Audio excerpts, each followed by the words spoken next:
Hello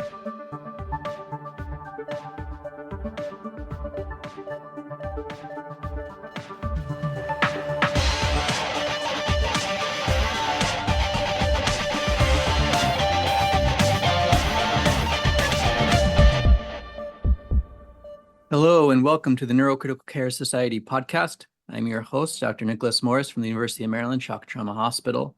And today, as part of our Hot Topics series, I am really excited and honored to welcome Dr. Giuseppe Soterio to the podcast. Dr. Soterio is a professor of anesthesia and intensive care at the Milano-Bicocca University. I hope I'm saying that correctly. He created the Neurointensive Care Summer School program there, which just wrapped up its 7th iteration, and a look at the faculty shows a real who's who of neurocritical care. He serves as the editor-in-chief of intensive care medicine, and he's contributed to the medical literature with over 550 index publications, boasting a whopping H-index of 67. He's played a huge role in the development of international guidelines for the treatment of patients with subarachnoid hemorrhage, brain death, and neuromonitoring. And he's edited the Oxford textbook of neurocritical care.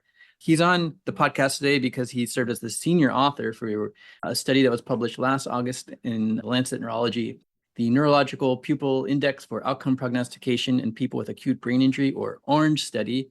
And today we're going to dive deep into pupillometry as a neuromonitor. Dr. Soterio, thanks so much for joining us on the podcast. Thank you very much, Nicholas, for your kind introduction. And I'm very happy to be part of this podcast series of the Neurocritical Care Society. We're certainly excited to have you. And, I think pupillometry is a really hot topic right now, and we're really seeing it spread. At our own institution, it was something we've been doing in the neurocritical care unit for some time. We're now seeing pupillometers in the medical ICUs, surgical ICUs, and it's getting out into the community even, where people are calling us and telling us about what's happening with the MPI. So it's really sort of gotten a foothold here in the United States. Can you tell us, what was the inspiration for the ORANGE study? What did we know about pupillometry before the ORANGE study, and what gap in the literature was the ORANGE study hoping to target?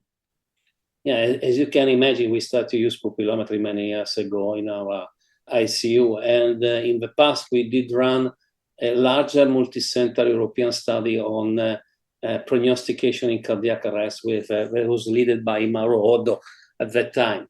And we were able to identify the potential of having prognostic information with pupillometry very early during the ICU stay of a cardiac arrest patient. Starting from this experience, we look at all the information we had in the literature, and as you know, most of the study were retrospective small cohort study from a single center, mainly from a single center, and having this scattered information all around and not a large study, we decide to do a large prospective cohort study in which we define, for example, the frequency of the MPI evaluation or the pupillometry evaluation.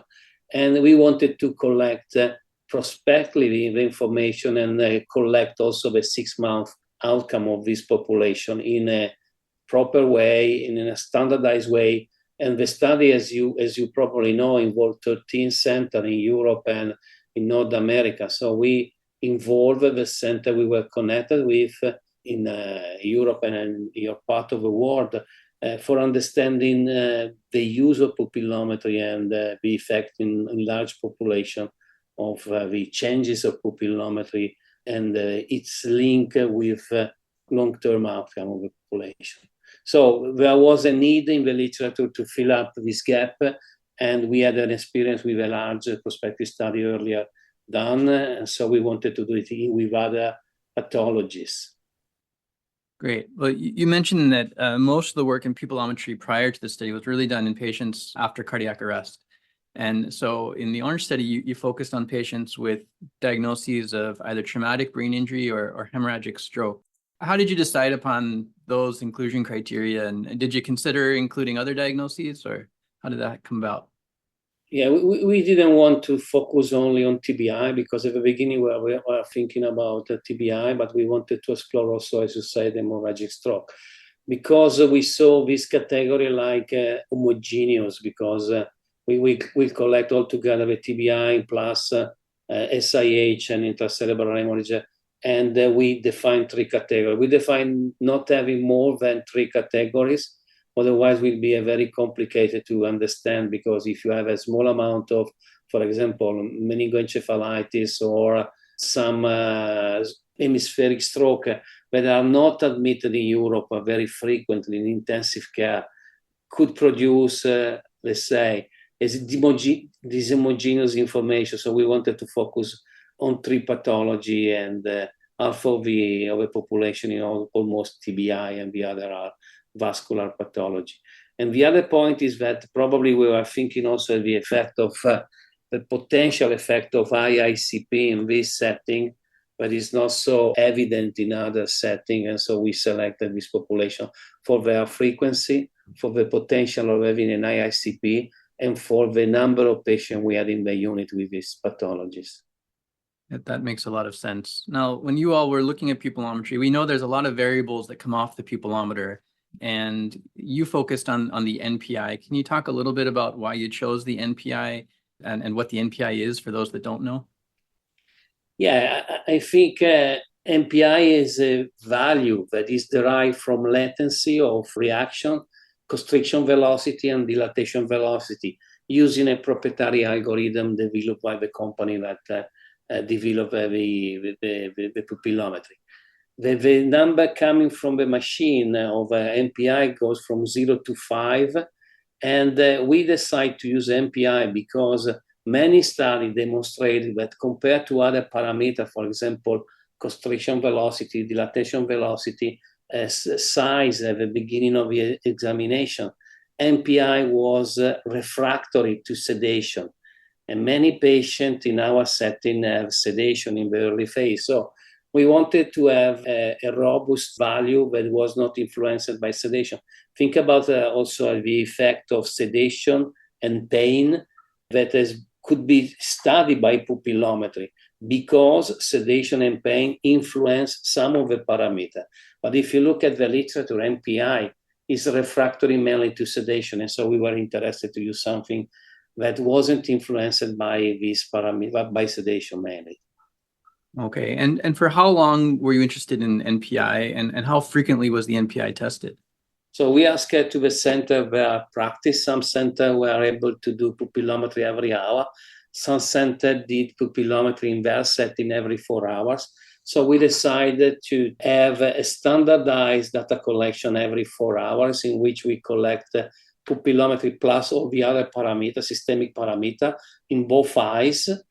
And we decide to collect in the early phase from day 0, from day 7, because we thought that most of the acute problem happens in the first week. But we will have also data from after the 7 days, because for many patients we have more than 7 days. The other point is that the storage of a machine, if you do this kind of frequency, allow us to have 7 days, and there is a limitation of a space on the chip and the machine. So we wanted to be practical, to use only one device, and we wanted to explore the early phase of the diseases. Got it. And kind of before we started the podcast, you and I were chatting a little bit about how the NPI is not really a static value, but it's a dynamic one. And so how did you account for those longitudinal changes over time in the analysis? Yeah, if you have taken a look, as I know probably you have taken a look at the paper, we did a very sophisticated statistic compared to other studies. And we take in account what has not been taken account in the past. So the dynamic change over time, and the fact that we have the same patient in which every 4 hours we have evaluation. So we perform a longitudinal linear model on delta NPI. We use a Cox model for taking into account the change over time of the value. And we also, for evaluating the relationship between NPI and mortality, we use an extended Cox regression model, in which we use the NPI's time-dependent covariate and age, acute brain injury diagnosis, and motor score as fixed covariates. So this is not only an association, but we take in account time in which the value did evolve, and we also evaluate and categorize the patient according to their severity, early severity. And we study in 3 ways the dynamic variation in MPI over time. And this variation was to categorize the patient, the evaluation with an MPI below 3 or higher than 3, or 0 or higher than 0, and an MPI between 3 and 4 or higher than 3 and 4.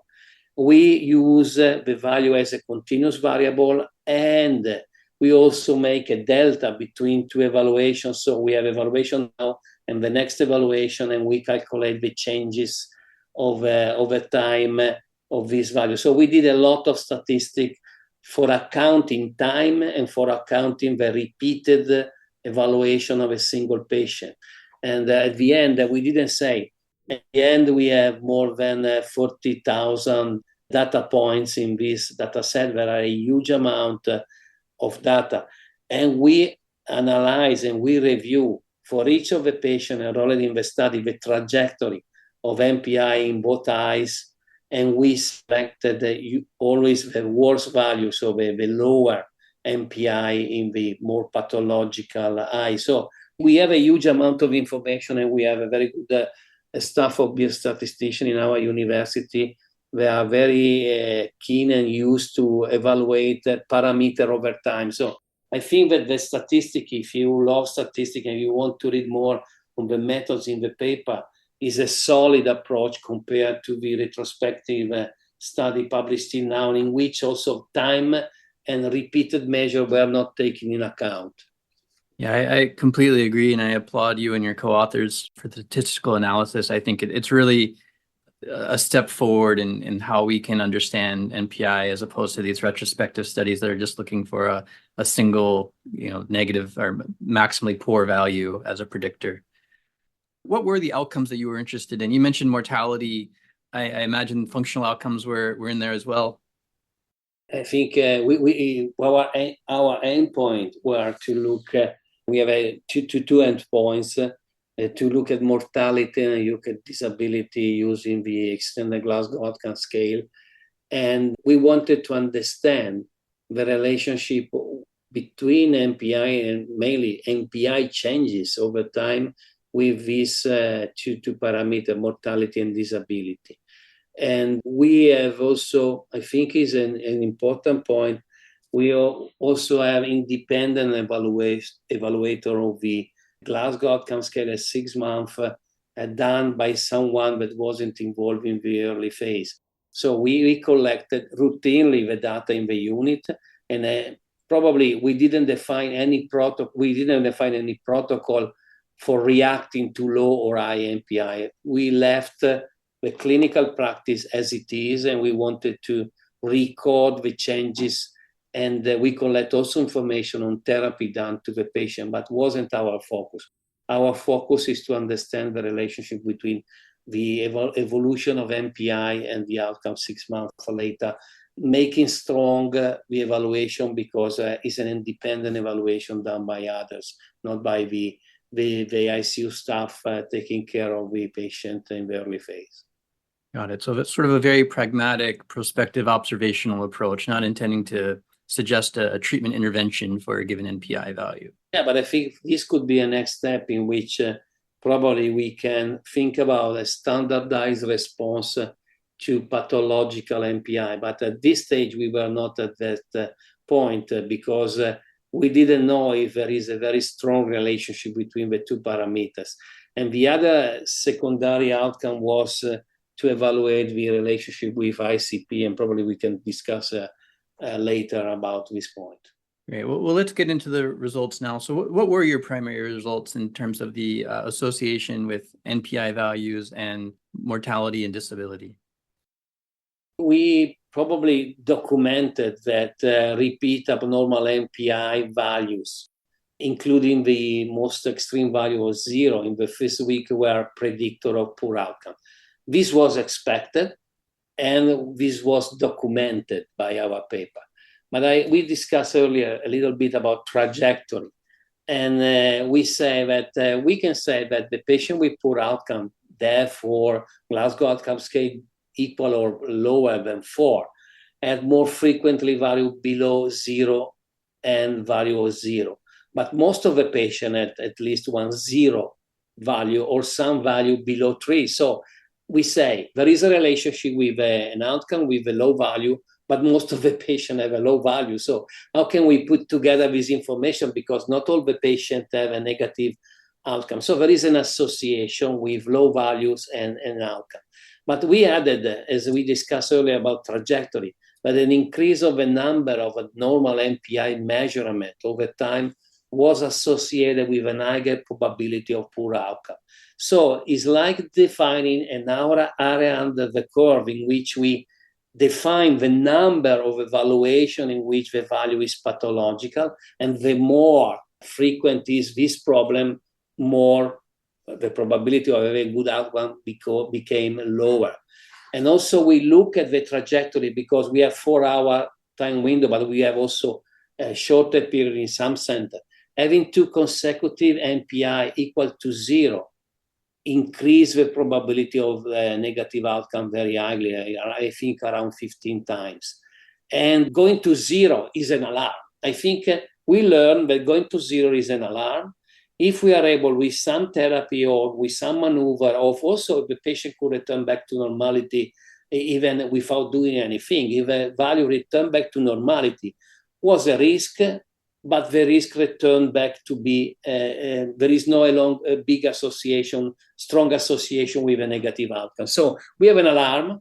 If we have this alarm many times over the same patient in a short time period, this is associated with a negative outcome. But if it's pathological value that is associated with a negative outcome recover, or we are able to recover, I think it is an important message because, for example, if you think about our setting, ICP, if ICP goes higher than 25, is a big problem.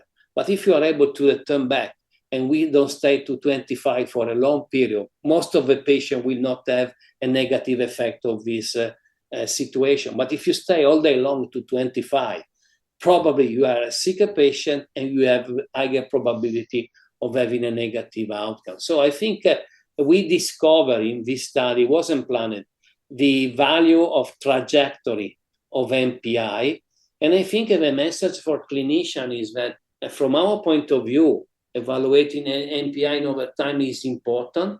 Nurses and doctors could have an alarm when MPI fall down to 0. And having an alarm, we check again the patient. We think about maybe doing another CT scan if we are uncertain to an evolution of a lesion. We can start therapies.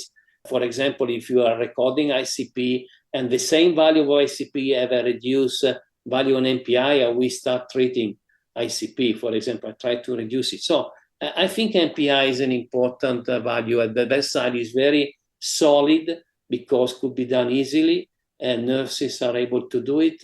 Sometimes we have some measure that we are not sure, like some 0. We need to repeat it closely to the evaluation. And sometimes in some setting was an error, sometimes we record it. So if you are in doubt, do it again.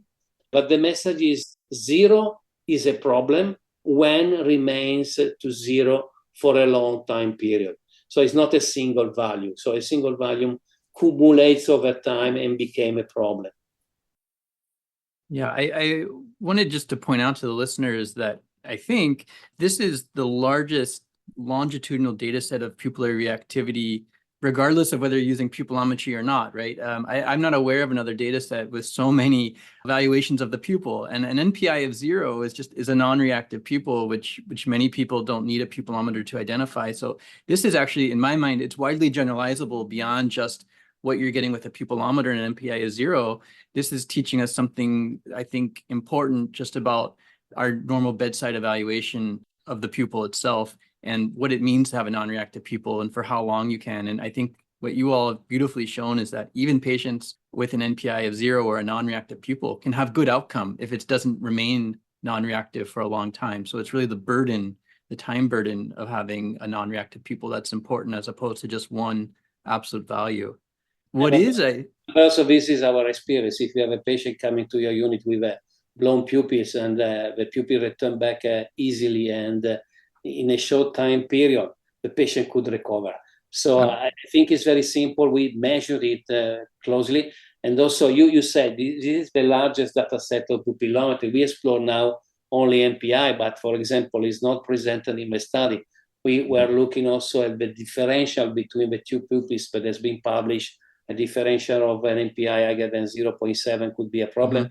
And we were not able to replicate this information in this large data set. But also, as you say, we have all the other information like the constriction velocity, dilatation velocity, and so many other studies could be done in this very large data set. That's excellent. Actually, I was going to ask you about that 0.7 variation. I think that paper that you're referencing was looking at malignant cerebral edema from ischemic stroke, and perhaps the diagnosis matters, right, in how we interpret these values. Probably, yes. Yeah. I think what is unique about the use of the pupillometer, though, is not for those NPIs of 0, right? It's for the values that are abnormal but are not 0 yet. And so traditionally, 3 has been the threshold from abnormal to normal. But as you mentioned, you found something different, which is that values of 3 to 4 were also associated with poor outcome. Is that correct? Yeah, we found, I think, 2 messages in the paper. Having 40,000 evaluation, we have a distribution of the values that, let's say, surprise us, because we have a very high cluster between 3 and 5, and we don't have so much values between 3 and 0, and we have a peak at 0. And I think the message we learned from this study that 0 is not, the value from 0 to 4 are not a linear category, because 0 is another story. 0 means no reactivity. It's like an infinite number. So I think was looking at the distribution, the construction of MPI, the mathematical build of MPI is a good one, because it's able to differentiate 2 settings, normality and pathological, because 0 is far away from the other numbers. And so we don't have so much value between 3 and 0. And also some people that develop an MPI was surprised of this distribution, because we have the largest number of evaluation over time. We also explore as you say, the interval between 3 and 4, and we saw, but we will not stress it so much. We saw that being between 3 and 4 increase a little bit the probability of negative outcome. But I will not stress this point too much, because I think it was a mathematical association, but it's not stronger like the other. And if you look at the distribution, is more for normal value, is more close to 5, between 4 and 5. And also, if you do it MPI to a normal subject, you have something like 4.9. And I would say we were able to demonstrate the distribution that is different according to the outcome. 3 is the threshold we use in our mind, but we did the evaluation of the data without having a threshold in our mind. And I would say that 0 is a problem. Between 3 and 4 is a warning sign. Yeah, I think that was really eye-opening to me, and as kind of changed the way I view the pupillometer. And especially if we look at it as you say, as a dynamic monitor over time, if I'm seeing NPIs more between 4 and 5, and gradually we're getting closer and closer to 3, that could be a warning sign, because there's probably not a warning between 3 and 0. As you said, 0 is a completely different off the scale measurement. So I think I've implemented that a little bit into my practice. Is that something that you've thought about in terms of following NPIs and thinking about when you get concerned clinically? Yeah, I think we can leave a message to the clinician that below 3 is a problem, but also looking at the trend of pupillometry, as you say, a pupillometry that over time goes down progressively, and even if it doesn't reach 0, give you information that the pupillary reaction became sluggish, slower, could become a problem. So I think, for example, if you want to be practical, if you have a pupillometry that stays between 4 and 5 for 1 or 2 days, and day 3 goes close to 3, we'll repeat more frequently, for example, the examination of a pupil, because maybe a problem, maybe not be a problem, but is a signal of deterioration of the pupillary reaction. So maybe I could increase the frequency of the evaluation and take a closer look to the patient. Yeah, I like that idea. In the manuscript, it mentioned, I think in the discussion, that a single abnormal NPI measure should prompt the provider to retest the NPI to minimize measurement errors. Now, I've sometimes found that a nurse will alert me, oh no, the NPI has fallen to 2.9 or 3, and then I go back and test it, and I get 4.2, and I can see her data because the device stores all the data, and it strikes me that there's actually a good amount of variability within these devices from measurement to measurement. I know this isn't something specifically that you published in the paper, but has that been your experience? And based on this data set, is there any idea of looking at some of that variability? Yeah, we are not suggesting to do, for example, 3 examination for every time we do a pupillometry, but when we have a pathological value or a trend that is became more negative and so on, I think a good suggestion could be to repeat the exam. Looking in some center, probably we had this problem more frequent than in other because we look at the trajectory of many patients in which, for example, a patient stay normal for a week and they have a single value of 0. I don't know if it's an error or not. We consider this 0. But my suggestion is when you have a pathological value or a trend in decreasing, repeating the exam is a good suggestion because as you know probably, but I don't know if people hearing to us knows, there is a recording of the pupillary size, and the nurses need to have the eye open. They need to focus on the pupil. Automatically there is an identification of the pupil by the device, and the changes of the pupil are recorded on a video, and the computation comes from this video. This video needs to be done properly, and the pupils need to be seen in the video. If you don't see the pupil in the video, the machine doesn't calculate, the pupillometer doesn't calculate the NPI. But probably there are some situations not very clear in which the repetition could be useful. And every time you are in doubt, like in other parameters, if you measure the arterial pressure of your patient and you think there is an error and the pressure over time, you have a single value of a reduced pressure, you test again the pressure. So right.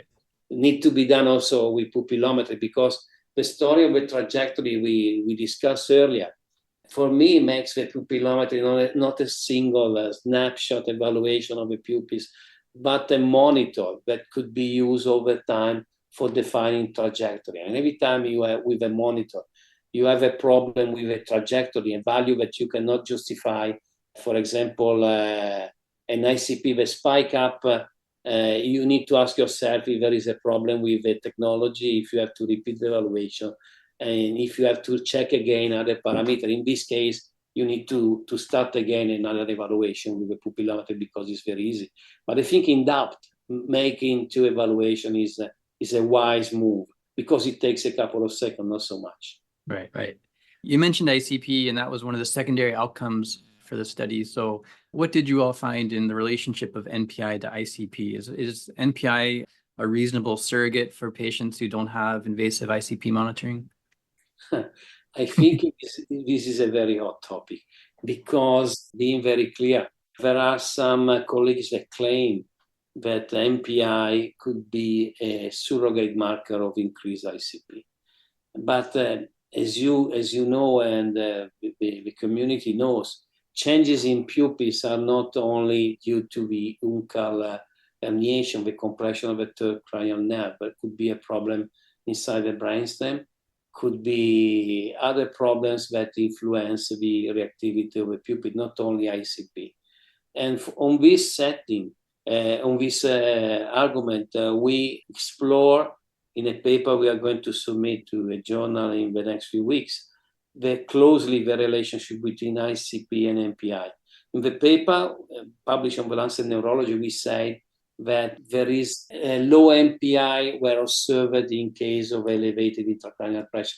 This is true, but because if you separate the value below 3 or I 3, below 3 or around 0, the mean ICP was higher. But this doesn't translate in, say, every time that ICP goes up, NPI goes down. And we tested in this population And I think we have 250 patients with an ICP in this setting, 194. And we also use some minute by minute data in a couple of centers in which we evaluate the relationship with that minute ICP. So the couple of the values has been associated properly, and we'll also look at the trajectory of ICP in the hour before, minute by minute, and the hour after the MPI. And I can anticipate you that we were disappointed even if we searched this relationship for more than 1 year to say that we were not able to demonstrate a clear relationship between increasing ICP and reduction of MPI. There is a trend, but every millimeters of mercury of increase of ICP reduce MPI for 0 point something. So it's a very unclear relationship. And from my point of view today, I cannot say that we can estimate ICP looking at an MPI. Because, for example, in situation in which we don't have invasive ICP, or in low-income country in which ICP is not recorded, I will not substitute ICP with pupillometry, and the paper will be very clear. This relationship is not so strong. Yeah, I think this is a really important contribution to the literature, just to sort of establish that this relationship is not so strong, because I have heard many times at the bedside, oh, we can just use pupillometry. And sometimes we try to talk ourselves out of placing an invasive ICP monitor, and they don't seem to be measuring the same information. No, but we started with this hypothesis, and we became mad with very advanced statistics, and we look at all our data. We look at minute by minute data in a very high resolution data set. And we were really disappointed, because I wanted to see this relationship, because it could be very useful at bedside, using pupillometry for having surrogate information with ICP goes up. But unfortunately, and I would say unfortunately, because I was starting my research with that hypothesis, we were not able with our statistician to find this relationship in this data set. Yeah, well, it certainly is unfortunate. We'd really love for a really accurate, non-invasive, easy to measure monitor to tell us what the ICP is, or when we should probably be. We are asking too much to non-invasive monitoring like TCD and others, because, for example, TCD look at flow, and extrapolating from the changes on PI and other parameters to estimate ICP. Very high changes of MPI are associated, but not all of them. So I think non-invasive monitoring measure something, and in the case of pupillometry, they are measuring the pupillary reactivity. In extreme case, there is a relationship, but not all the zero had an high ICP associated. So I think this could be a problem if you use 0 or below 3, like a surrogate marker of ICP. I suggest not doing it today, and I hope that the paper that will be submitted soon will explain clearly this concept. But I think also, if we have a podcast today, and your question is, can you use it as surrogate marker? My answer is, please not use it as a surrogate marker. Excellent. Well, we'll look forward to that paper. I look forward to reading it. What else are you interested in exploring with pupillometry as you move forward with this research program? Yeah, I say to you that we have many other parameters, and probably we are looking also at other parameters like the individual parameters that MPI is using for the calculation of the value of MPI, but are inserted in the MPI. But probably we are also looking at dilatation velocity and other parameters that could be interesting. We also explore, as I said, the difference between the pupils, and you say is another setting compared to the paper published, and we didn't find this finding. And probably we are also looking at the idea of publishing some exemplary trajectory for explaining people how to use more properly the MPI over time. But the other exploration we wanted to do since the beginning was the ICP. And now, after a very long exploration, and I think we want to be cautious, and we did many advanced statistical approach on it, using spline and another mathematical approach. We were not able to demonstrate what we wanted. So we will see. Probably in the future, one of the evolution, but it's not inside Orange, could be to define some checklist or some strategy for reacting to a very low MPI, because we say a low MPI is an alarm. If you stay there, is a big problem. So probably we need to think about the reason why MPI goes down, and to produce like the Seattle algorithm, something like that, suggestion for doing checks and things to be done, therapy or other maneuvers to the patient, try to revert this situation, because the message is, if you stay there longer, will be a problem. So we need starting to think about therapy for resolving the pathological MPI. And as today, there is no a clear flow chart and a clear approach to it.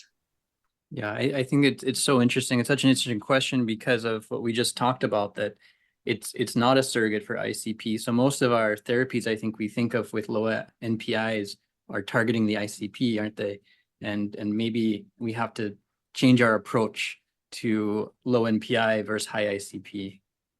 And also probably if we define some therapeutical approach, we need to test it in a prospective study in which we can do something done with a structural approach, and to see if having an approach predefined to low MPI will improve the result, the outcome of our patients. So I think is a step we need to think forward as community, as we are doing for ICP. We know that very high ICP is a problem. We now don't have any randomized control trial explaining us to do, and so we have a consensus. Maybe a consensus for reverting pathological MPIs could be a starting point, but probably we need also to study it prospectively. All right. Well, we'll let that be a call to action. Dr. Soterio, thank you so much. I've really appreciated you coming on the podcast, and I think sharing this important study with listeners and getting some insight into some of these secondary analyses that are really teaching us a lot about a tool we use every day, and probably has a lot more information in it than we think, and may not be a surrogate for some of the things we think it's a surrogate for. So I really appreciate your time, and we look forward to the future studies coming out of this work. Thank you very much, Nicholas, for your time, and thank you very much to all the people here and to us. And I hope that we raise the interest in pupillometry and to take a look at the Orange study on the Lancet Neurology. Thank you. Absolutely. Well, this has been the Neurocritical Care Society podcast. This podcast is available on the Neurocritical Care Society website and anywhere you get your podcasts. Continuing education credits are available for select episodes. Please like and subscribe, and we'll see you next time. Take care.